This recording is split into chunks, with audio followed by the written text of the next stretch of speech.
So look, this election will largely be seen as a referendum on women's rights, I think, but it may be won based on which party can paint a more aspirational vision of masculinity and attracts more young male voters.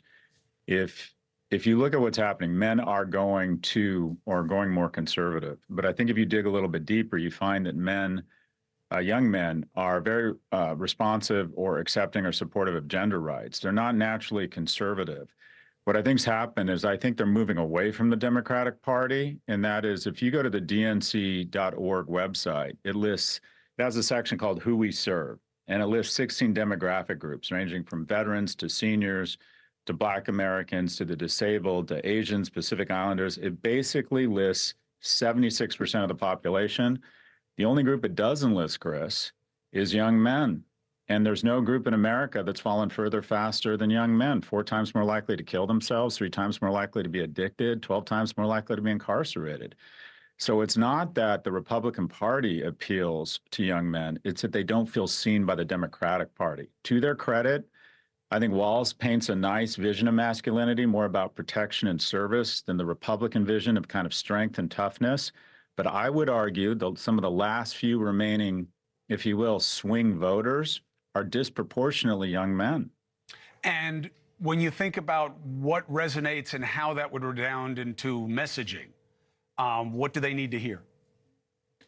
Well, that they feel seen. That several programs. I don't even know what that means, Scott. Like, I'm a Gen Xer. I didn't want to be seen because usually I was going to be hit. So I didn't have the same need to be seen that these guys do. What do they want? Yeah, something tells me you did more hitting than being hit. But anyways, Chris, look, vocational programming.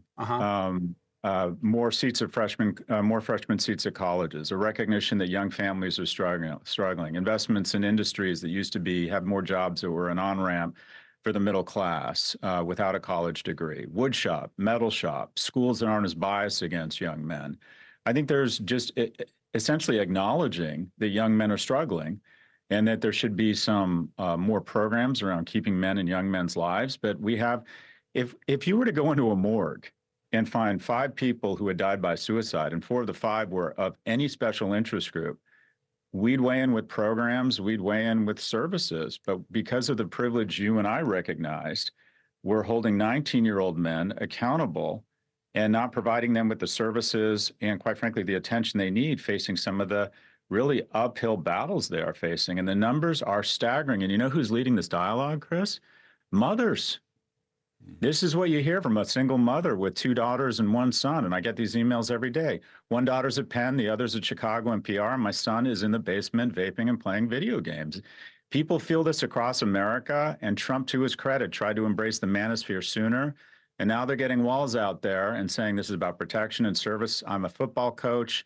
They got the team together when we heard the LGBTQ community was coming under fire and being bullied.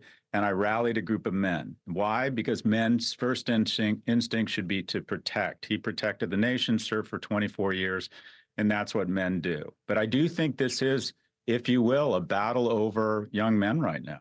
But I'll tell you, even when you say it, like, my spidey sense starts to go. Like, when you're saying men are supposed to protect, in my mind, it's like, uh-oh, they're coming. People, what do you say, women don't protect? And, this is toxic masculinity, and the whole system has been set up for these same guys that you're saying we should feel bad about. And it's like, what about everybody else? It's the easiest for these guys that you're saying are really their own problem.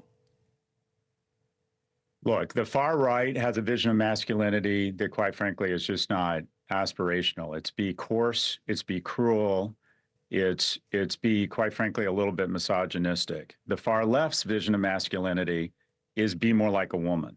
And that doesn't work either. There are distinct issues facing men, and masculinity and young men. Young men have fought and won our wars. Young men have built some of the most amazing structures in the world. If our women aren't going to flourish, our country's not going to flourish if young men are flailing, are floundering. And who wants more young, economically and emotionally viable men? Women. How many times have we heard, I know all of these amazing women who are intelligent, smart, have their act together, but they can't find a man. Well, yeah, they can find a man. They just can't find a man they want to date.